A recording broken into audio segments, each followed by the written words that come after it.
As a kid, life was always changing due to my father's military career. We moved frequently, each new base offering a fresh start, but never a permanent home. This lifestyle made me resilient and adaptable, but also yearned for stability and a place of my own. I remember deciding to open my own business, somewhere to plant roots and build something lasting. After college, with degrees in Arabic and computer science, I enlisted in the Army. My language skills got me a job as a translator in volatile Middle Eastern regions. During this time, I developed an interest in security technology, recognizing its importance for personal and national safety. This experience shaped my post-military career, combining my technical skills with a mission to create a secure environment. After leaving the military, I aimed to open a computer and security equipment store in the Chicago suburbs. I wanted a spot between two Best Buy stores and near a busy shopping center. On the second day of searching, I found the perfect place with a "For Rent" sign. As I looked into the dark, vacant store, the door swung open, startling me. Two women emerged, laughing at my reaction. "Sorry to scare you," one said. "We didn't expect a peeping Tom in broad daylight." "Sorry, it was a reflex. If I had an M4 rifle, I'd have put holes in you. I'd hate to hurt two nice ladies." "You must be military, not SWAT." "Too jumpy," the taller woman joked.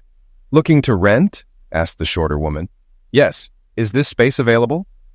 "I'm Carol Hughes, leasing agent. This is Susan Parker, our banker." Carol shook my hand firmly. "Nice to meet you. I'm Bob," Susan replied. "Rent might be out of my budget." "I'm confirming the lease to update our credit files," Carol said. "When occupancy is high enough, we'll lower the loan interest rate." "How much is the rent?" $1,200 a month plus electricity," Carol answered. I asked Susan, "What's the minimum lease term?" 6 months or more," she replied. "Carol, I'll pay $1,000 a month for a year up front. Can you do that?" Carol quickly accepted my offer and turned to Susan. "He might be a good bank customer for you." "Here's my card," Susan said, looking me over. Carol went to do the paperwork, and I offered to take Susan to the bank, suggesting lunch afterward. She agreed, impressed by my Corvette. "Do you have time for lunch?" I asked. "Yes," she smiled. "Great. Why don't you drive us somewhere nice?" I handed her the keys, and she looked surprised. "I've never driven a manual before." "I'll teach you," I said. She slid into the driver's seat, focused on the gears. After some practice, she drove us to lunch, concentrating on shifting while I stayed calm despite the grinding noises. When we arrived at a nice Italian restaurant, she asked, "What have you been up to the last 2 years that made you so jumpy when those women came out of the store?" "I spent the last 2 years in the Middle East as a U.S. Army infantryman. There, when an unfamiliar door opens, you better be ready to shoot or die. Since I didn't have my rifle, I was ready to throw my pen at you," I said with a grin, making Susan laugh. "Why did you join the Army and go to such a dangerous place?" A little history. I'm the son of a U.S. Army colonel and an Iranian nurse. They met when my dad was working on radio intercepts in Iran before the Shah was overthrown. They got married, I was born, and I spent my first 18 years as an Army brat. I went to college and earned degrees in Arabic and computer science. With a sense of patriotism and wanderlust, I joined the Army and became an infantryman. My language skills got me assigned as a translator in action zones. Was it as exciting as you thought? Did you get shot at? It was more interesting than I expected. Yes, I was shot once. Maybe after our third date, I'll show you my scars.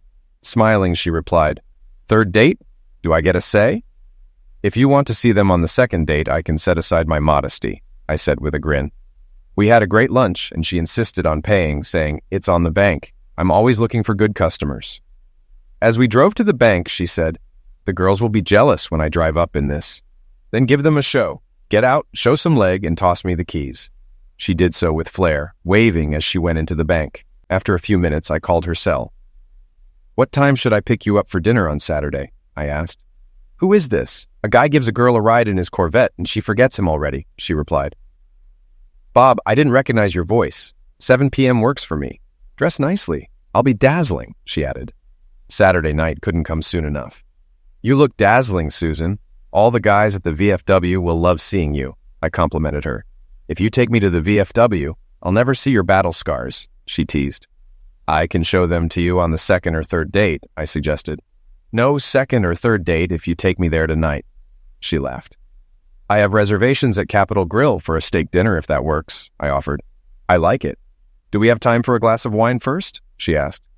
"Sure, I'd love to see how a successful banker lives," I responded. "Welcome to my cozy apartment," she said, laughing. "I'm successful, but at entry level, I'm aiming higher. I bought this place 2 years ago, but if rent goes up, I might not afford it, so I'm not investing much in renovations." I noticed a diploma from Northwestern University. "What's your major?" "Business?" I inquired. "Finance," she replied. "That fits your career as a banker," I observed. "Yes, but I'd rather borrow money to be a real estate developer. A few years of financing real estate projects is a great way to learn," she explained.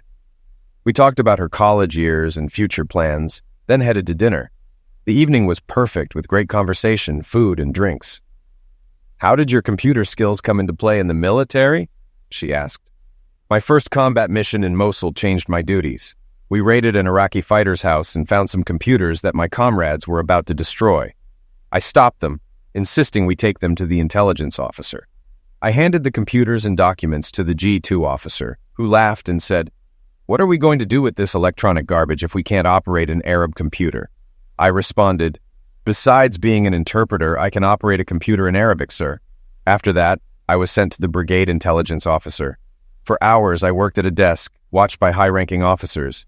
Suddenly, I realized we were under imminent threat. Tomorrow at 0200 hours, we will face a three-pronged attack. This letter outlines their battle plan. Get me a map, and I'll show you their directions." The decision-makers in the room planned airstrikes and artillery fire, maintaining secrecy as spies and informers could be among us. Only the company commander and above knew of the attack, until our Air Force struck first. Then we all rushed to our fighting positions. The rest of the report detailed weapon hideouts and attack plans. I soon found myself assigned to a different unit, working with confiscated computers and finding crucial information like insurgent bank records. The funds moved through numbered accounts, likely for weapons, food, bribes, and salaries. I felt it was my duty to disrupt their access to these funds. I had the necessary information to transfer the money to any bank, but knew only one account number, my own in Chicago. Using my personal laptop, I transferred the money to my bank, ensuring the enemy couldn't use it against us. Realizing the risk, I quickly transferred the funds to a numbered account in Switzerland, making it untraceable. This method made the money trail less visible than through an army computer. Due to security clearance protocols, I didn't inform Susan of this income source. I continued. That's why I titled my book, How I Defeated the Rebels While Sitting at My Computer Desk. It's quite the story. You're an interesting person. How did you get injured at your computer? Carpal tunnel? She joked with a smile.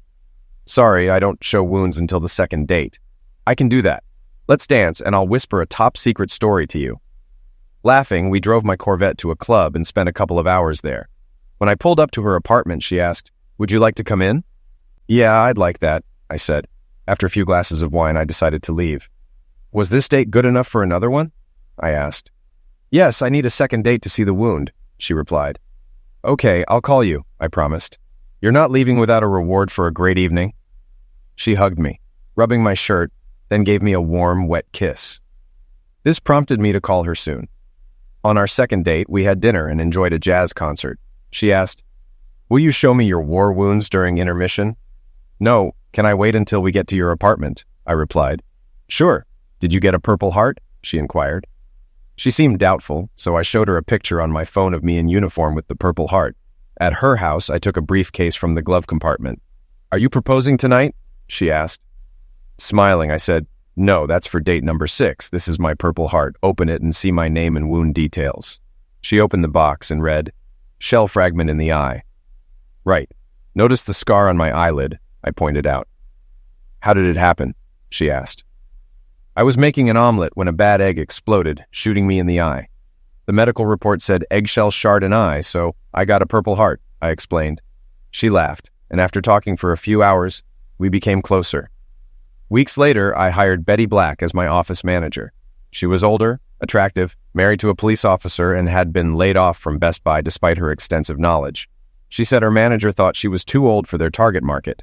I hired her, and we were both happy. Susan and I spent more time together, and life was great until 2 men from the CIA showed up.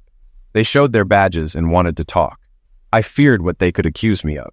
They asked why there were never any facilities around captured enemy offices.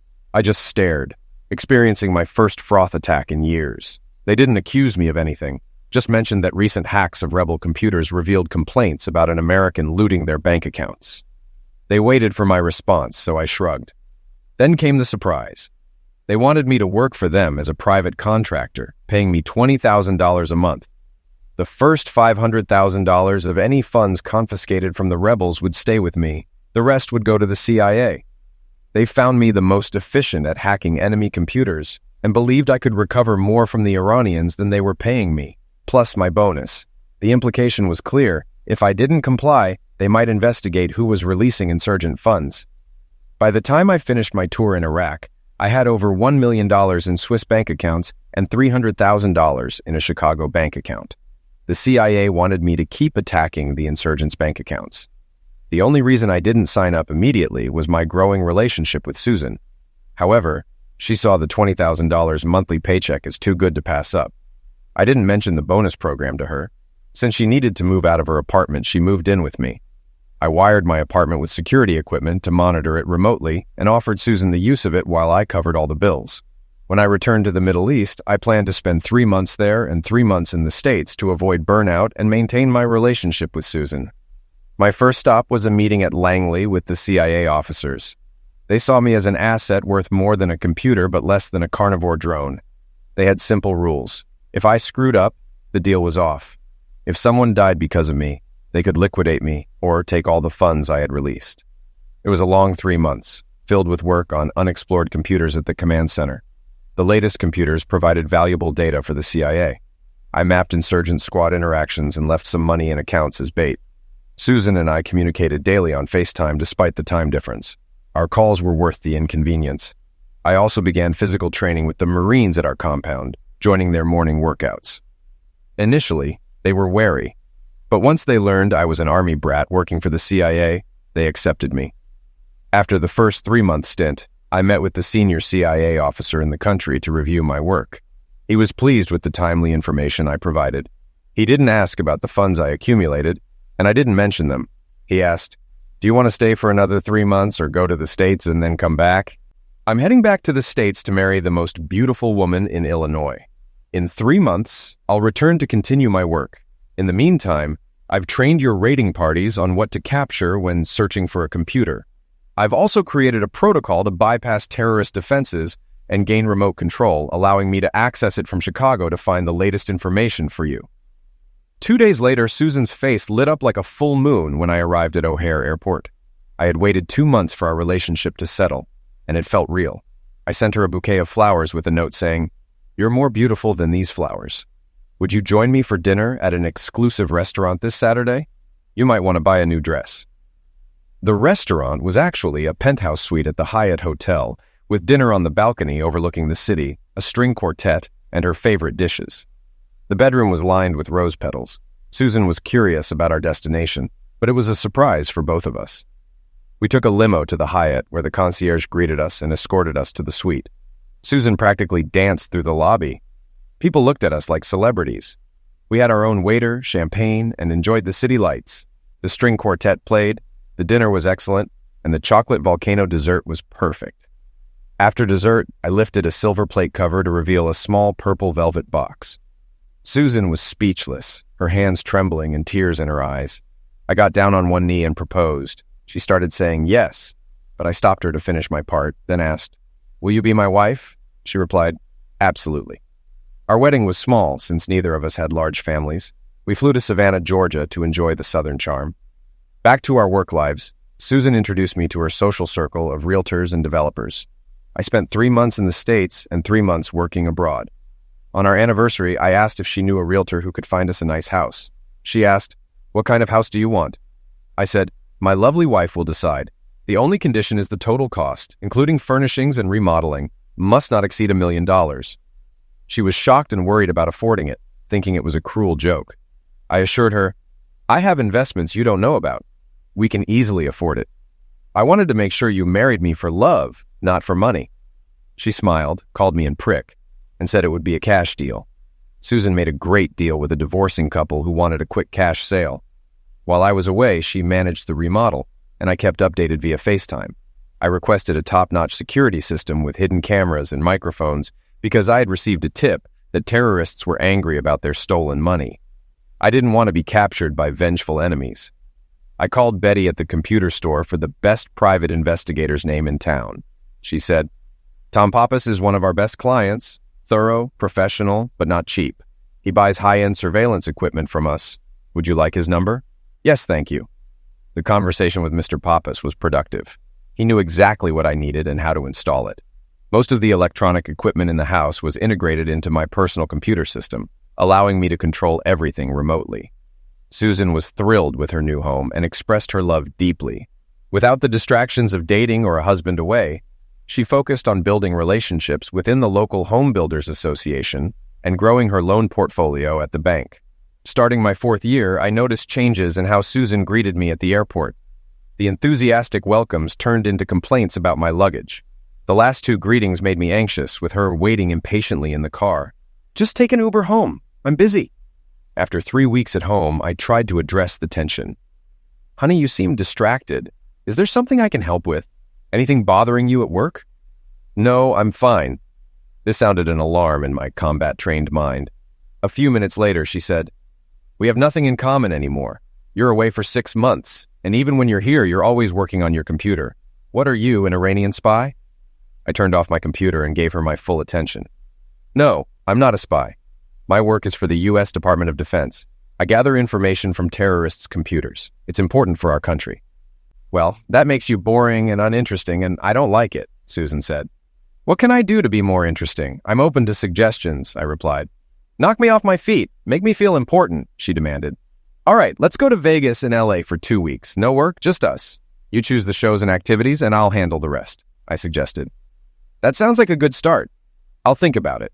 What do you want to see? She asked. I want to see my wife happy, that's all, I responded. The next morning, I started planning. The Vegas trip was a tactic to understand what was on Susan's mind. Did she have a lover? Who was she spending time with? After lunch, I met with Mr. Pappas and explained my situation. I need your company to monitor my wife's activities.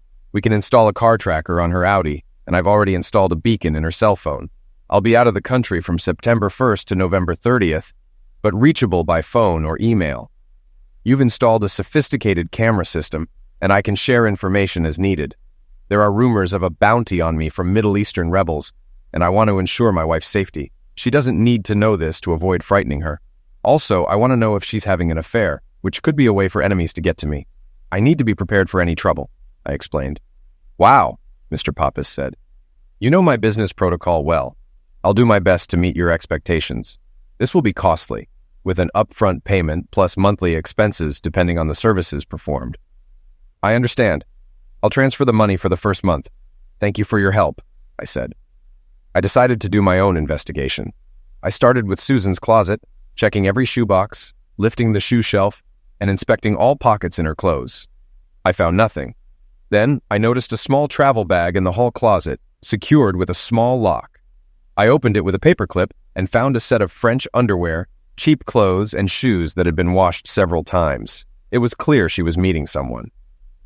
Next, I checked the hidden cameras and replaced their batteries. In my office, I noticed the top drawer of my file cabinet had screwdriver marks. Someone had gone through my tax returns and investment information, likely preparing for a divorce. My offshore and Swiss bank accounts were safe, but the invasion suggested she was preparing for alimony negotiations. I checked my weapon safe, which was untouched. I decided to invite Susan to dinner. After making reservations, I left her a voicemail and texted her. I placed a new dress on the table for her to wear. At 5 p.m., I took a nap, showered, and dressed in my best suit. By 6:15, with no response from her, I checked her cell tracker. It showed her at a high-end office building near her bank. I arrived at Locky Restaurant and was seated in a secluded area.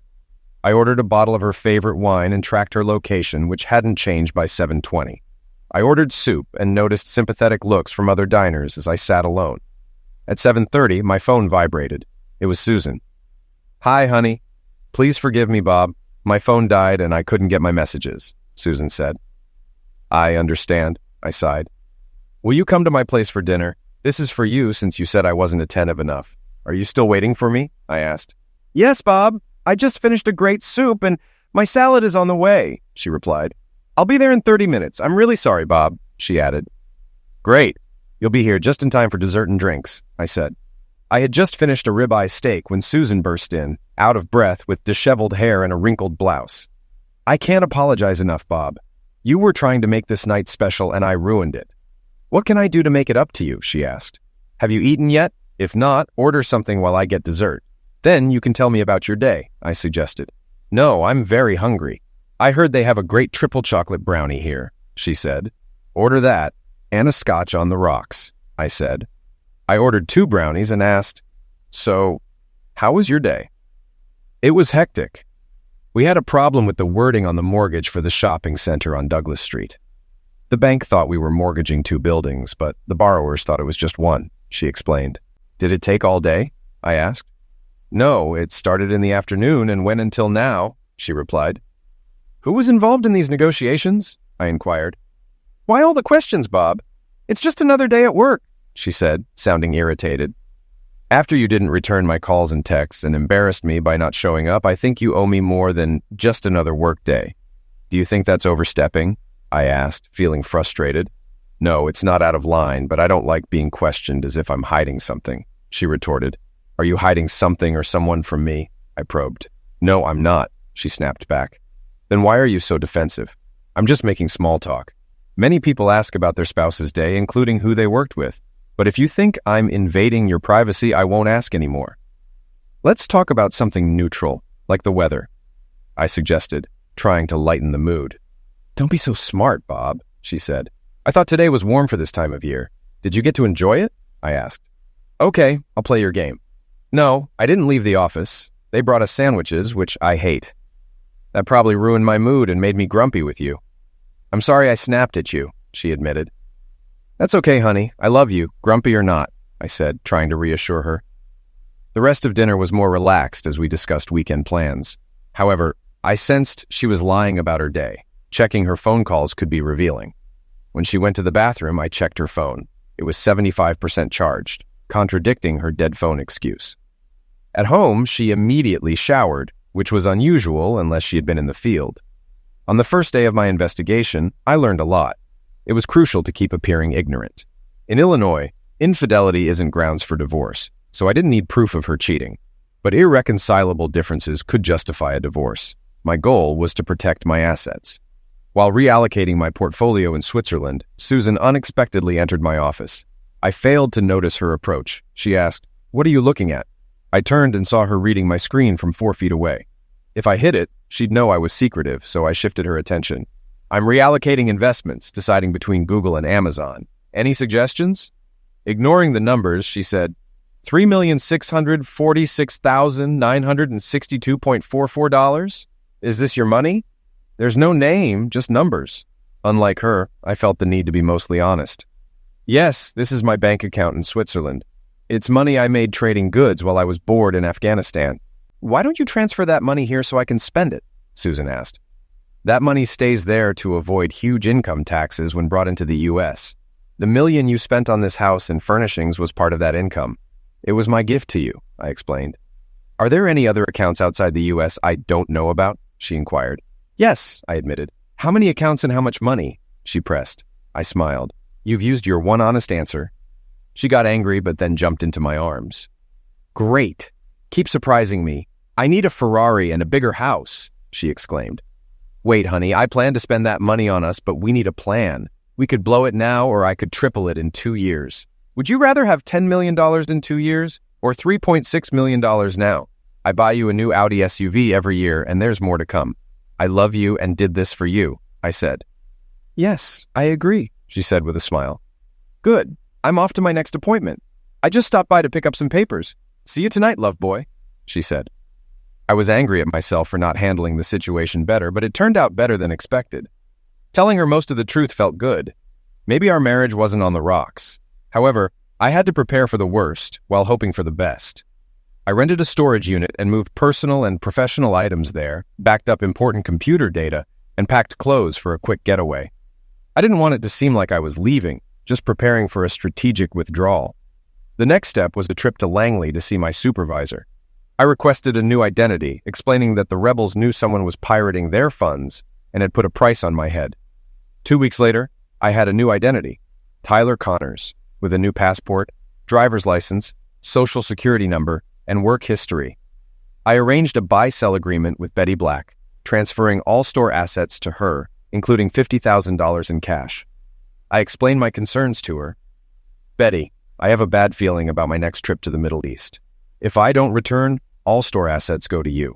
You're buying assets, not the corporation, so any tax problems fall on the corporation.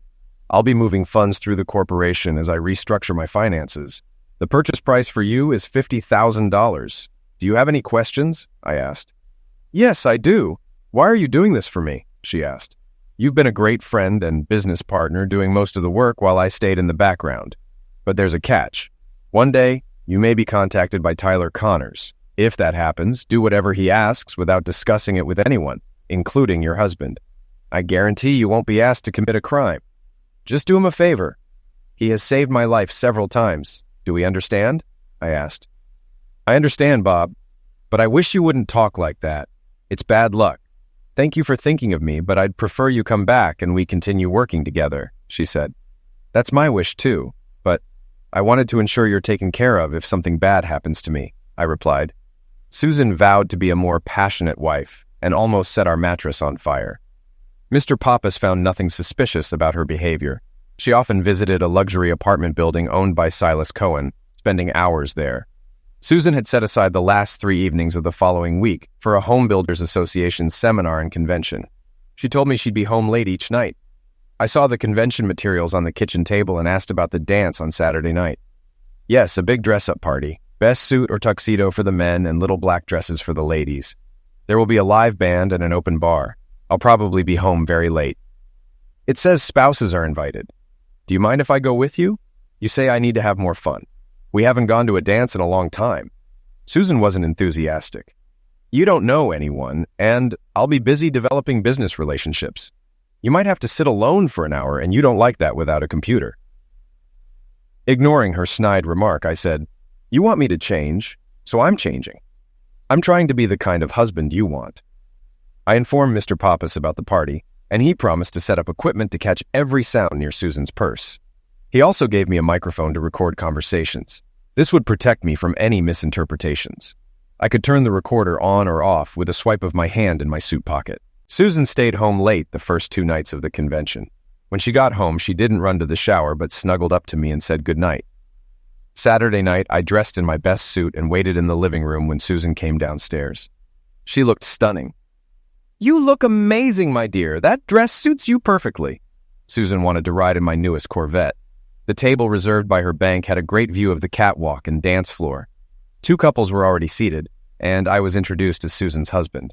One of the ladies remarked, Susan, I thought you said your husband was a computer nerd. Why are you here with that handsome stud? All eyes turned to Susan for her answer. She smiled and said, Why don't you tell them what you do, Bob? Tell them about your store and your work every 3 months. I own a computer store on Harrison Street and go to the Middle East every 3 months to work on computers for the Army. I don't think that makes me a nerd, Susan. I noticed a tinge of annoyance on her face at my rebuke. Well, you'll always be my favorite computer nerd. Now, get us something to drink while I socialize. She left, and I went to buy a glass of wine for Susan and a beer for myself. The line for free drinks was long, and I found myself at the end. 2 realtor ladies in front of me were chatting. The taller one said, Here comes the most beautiful loan officer in town, fishing out clients with her decoy. Look at that blue dress. She worked hard to get both construction and permanent loans for the new high-rise Ken is building. Yes, worked day and night, but mostly at night, the shorter one said. I heard, Did you see the rock on her finger? It's huge. I wonder if her husband knows how much she dissembles for business development. She says her husband is a computer nerd and is out of the country a lot. Maybe he doesn't mind. Some guys like their wives being entertained by someone else. They were next in line, so I didn't hear more as they moved to the appetizer bar. Susan wasn't at our table, so I started looking around. She was the only woman in a group of 4 men who circled her like wolves. I squeezed into the circle with our drinks, getting dirty looks. Here's the wine you asked for, dear. She looked stunned that I had invaded her territory. She introduced me half-heartedly to her friends, who seemed to view me as just a computer nerd. A small, creepy-looking man said, Nice to meet you, Mr. Rogler. I'm Sales Kyung. Nice to meet you, Mr. Cohen. I understand you are the real estate man in town, I said, shaking his sticky hand reluctantly. Susan, Bob doesn't know much about real estate since he's in the computer business, she said, trying to belittle me. Susan, computers are for learning things. That's how I know Mr. Cohen's name, I said. The Grinch replied, Your wife mentioned you are a shrewd investor. Really? I didn't realize she shared my investment strategies, I said, throwing Susan a death stare. She busied herself with a thread on her arm. She only said she was surprised by how large your portfolio was, he explained. Guess I should guard my investments better to keep them private, I said, seething. The last thing I wanted was nosy people knowing my financial strategies. She doesn't share her affairs with me, so I hoped she'd do the same with mine. It was nice meeting you, but I'd like to dance with my wife now, I said. I set our drinks aside, grabbed Susan's hand, and dragged her to the dance floor. You better calm down or you'll ruin both your marriage and career. Act happy, or this night will be remembered for the wrong reasons. Be a professional, I hissed in her ear. Take 3 big breaths, wait 60 seconds, then smile at me and we can talk. Surprisingly, she complied. I didn't like you confronting me like that, she said. I know, but don't share my wealth details. I don't trust anyone else, including you, I replied. That shocked her. You don't really mean that, do you? How often do I lie to you? How often do you lie to me? I asked. Another shock to her. I've never caught you in a lie, she said, not addressing her own honesty. One of the men touched my shoulder and asked, Can I dance with your wife? I'm sorry, but tonight is special and we won't be dancing with anyone else, I said. He nodded and left. After a few songs, we returned to our table and had another drink. I didn't feel like staying any longer. I'm done here, Susan. Are you coming home with me or staying? I asked. I'm torn. This is my job and there are people I need to spend time with, she replied. But how will I get home? I asked sternly. Call a cab or Uber or get a room. You're a big girl. You make decisions every day. My decision is to come home. Your decision is what you will do here. I hope we both make the right choices, I said. She had a strange look as I kissed her engagement ring. I love you, baby, I said. I love you too, she replied. Mr. Pappas's microphone was in her purse. I texted him to let him know she was at the Hyatt and that we would soon get more information. He confirmed his equipment was in place and already collecting data. She didn't come home that night. It was nearing noon when she arrived via Uber, her dress wrinkled. She thanked me for being her husband and went upstairs to shower. I wondered, when did Hyatt rooms not have showers?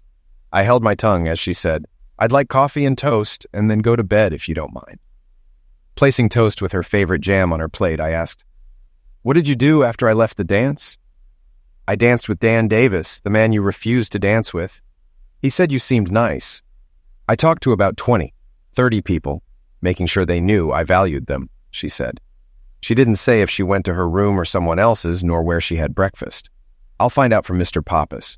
We met at his office at 10 a.m. Monday. He offered me coffee, but I declined, opting for water instead. If you don't mind, Bob, I'll outline what we found in chronological order, starting from the first day. Using Susan's cell phone locator, we discovered she had lunch at Mr. Sales Ken's high-rise. Later, she went to the 14th floor to Dan Davis's real estate office, a subsidiary of Silas Cohen's company. We have no recordings from these offices yet. Here's a summary of our surveillance findings over the last 3 days.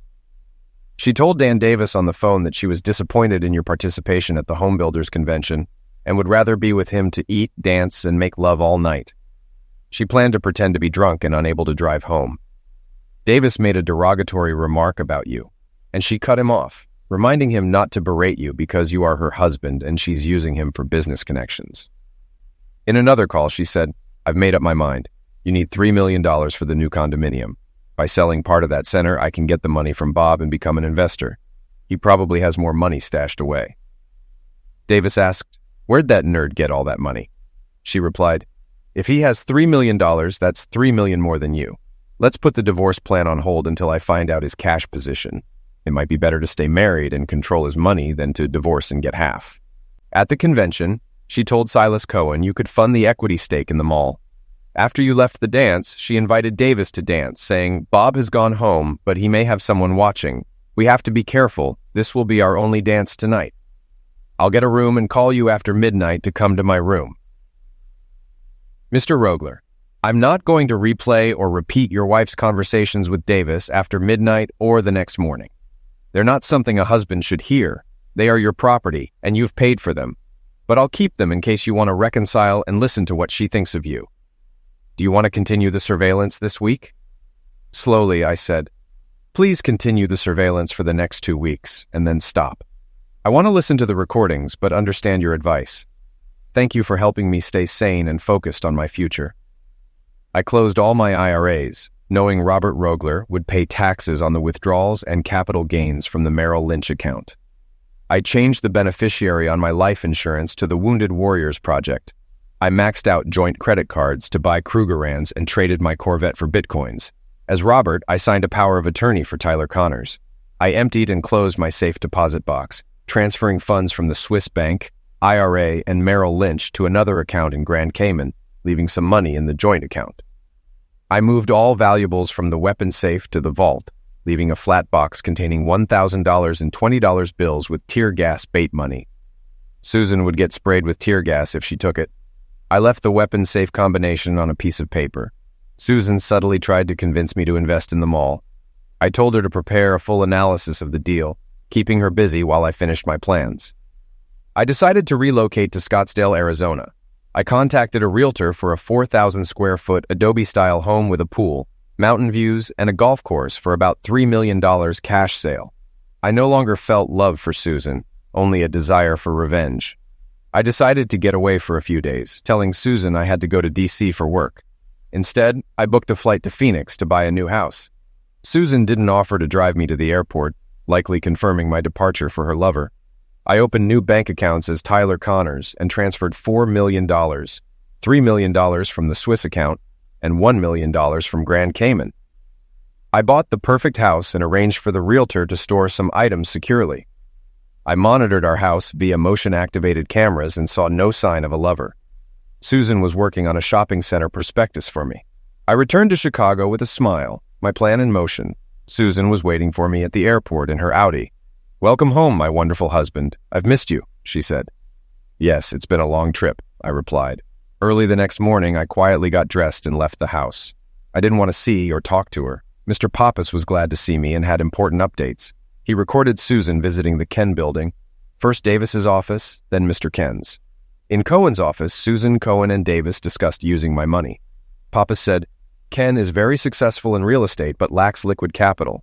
He needs cash to avoid defaulting on loan payments, which could lead to foreclosures. Susan wants to be a real estate mogul and is using Ken as a springboard. If Cohen's empire collapses, she'll lose her chance and jeopardize her career since she made most of Cohen's loans." "Now for some unpleasant information," Pappas said, showing a short video of the meeting. It was hard to watch. "This is more than you need to see," he added. Susan came home at 6 p.m. and prepared dinner. She asked, "Would you like to review my prospectus tonight?" "Yes," I replied. "Would you like to present it or just have me read it?" "Let me have a whiskey and get comfortable first," she replied. She described the property well, with a low debt-to-equity ratio and solid net rental income. But I knew the anchor tenant was considering closing stores, which would hurt revenue. She added, "Cohen needs cash for a new luxury condo project. This is a great opportunity for us, with monthly cash flow and accelerated amortization. Let me look at the numbers tomorrow. I might want to invest more than the $3 million you suggested. Is that possible?" I asked. She was thrilled. The next day, I pretended to study the proposal, knowing it was a bad deal. I called her and asked, "Would you mind if I showed this to my overseas business acquaintances?" "Yes, please show it," she said, thinking it would improve the deal.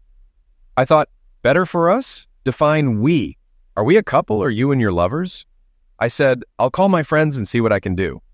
She replied, "I totally love you." I mumbled a response and spent the morning loading valuable items into a rented Cadillac Escalade for the drive to Scottsdale. I called Susan and told her my friends liked the idea and I was flying to Phoenix to meet them. She was excited. She asked, "How much money do you think you can raise?" "I could risk another $2 million of my own, making $5 million total. Other participants might add another $5 million, I replied. "That would be perfect, Bob. Just perfect," she squeaked. I booked a motel room in Kansas City to rest on the long trip. I also hired a security company to watch over the car overnight. I bought a weapons safe of the same model as the one in Chicago and had it delivered to Tyler's new home. Sirius Radio was my companion, providing background noise. The trip went smoothly, and I gathered the bare necessities for the house. It felt good to be away from Susan and her schemes. A week later, I returned to Chicago, and told Susan that I had secured a $10 million package for myself and my friends. I spent 2 weeks setting up an LLC and another 3 weeks preparing and negotiating the investment documents. The goal was to stall until Ken ran out of money. One morning before Susan left for work, I told her, "We're almost done with the paperwork. We could sign as early as this week, but the deal won't finalize until the funds are in your bank. I want to discuss our future. I think you should stop working so hard for others. Focus on our investments and enjoy life. Maybe even consider having children. What do you think?" "I like it, Bob. It would be great for us." "Thank you," she said, leaving the house happy. Later, I learned she went straight to Ken's office and celebrated with Davis and Ken. The next week, I signed the final papers at Cohen's office. Everyone congratulated each other, with Davis and Cohen smirking at me. Ken asked, "When's the money coming?" "We'll transfer all the funds from my account in Switzerland to your bank in one go. It should arrive soon," I replied. I left for the Middle East the day after signing the documents. The money transfer would happen while I was out of the country. Robert Rogler left America for good, the last trace being a passport stamp at O'Hare International Airport. Back in the Middle East, I checked the security cameras at home. Susan was in bed with Davis. I set off the fire alarm, causing chaos. The fire department spent an hour trying to locate the source. Because of the time difference, Susan and I kept missing each other on FaceTime. When we finally connected, her tone was cold. "When is the money coming? It's been over a week since the document was signed," she growled. I laughed. "The money is deposited in my account, ready to transfer to the U.S., but the banks here are closed now. I'll send it tomorrow when they open. What else is going on?" "Oh, nothing, just work. I'm busy, so I gotta go. Love you," she replied. "Yeah, me too. Bye," I said. It was the night Robert Ragler died. It was the perfect time for her to be alone in the house. I switched one of the emergency fire lights to strobe mode and had a speaker ready in another room. I turned on the strobe light and she jumped up from the bed. Then I said loudly, "Susan, Susan, help me. They're eliminating me. Please help me. No, no, no, no. I love you, Susan." Then the lights and microphone went out. Silence. She was hysterical, screaming, crying, and sobbing, barely able to breathe. She rushed to the phone and called Davis. "Dan, something's happened. I've completely lost my mind. Bob was being liquidated and they were calling my name. It wasn't a dream."